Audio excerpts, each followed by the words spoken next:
Animètre est un jeu d'estimation et de comparaison de hauteur.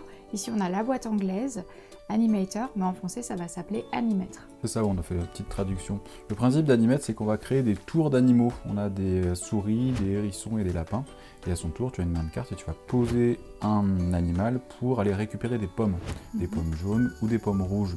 Et le but, c'est de construire la tour pour après prendre le ruban mètre. Donc là, on a un matériel un peu spécifique qui est ce petit ruban mètre en tissu pour estimer la hauteur et dire à partir de la tête, est-ce que je vais pouvoir récupérer des pommes ou tomber sur des prédateurs. Donc c'est tout un jeu d'estimation qui a plusieurs parties. On a une partie coopérative, une partie compétitive et après on a des petits pouvoirs additionnels. Donc c'est tout amené en différentes étapes pour amener les enfants petit à petit à avoir plus de complexité dans le jeu.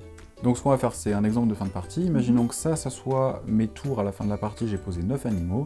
Et je vais tout simplement prendre le ruban mètre et je vais regarder où est-ce que je tombe avec le haut de ma tête. Donc là, je tombe contre un prédateur.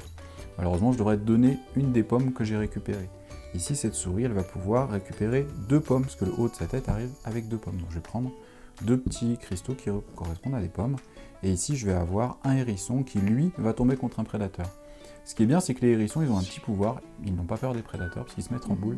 Et du coup, je ne perdrai pas mes pommes. On a les souris qui peuvent aller dans les trous pour récupérer d'autres pommes. Et en fait, on a les lapins qui peuvent utiliser leurs oreilles, comme tu vois ici, pour aller chercher les pommes. Oh, c'est vraiment chouette, cette thématisation. Et en plus, c'est un jeu qui s'adresse aux enfants de 5 ans et plus. Et comparer, estimer une distance, une hauteur, c'est une compétence qu'on attend des enfants de cet âge-là.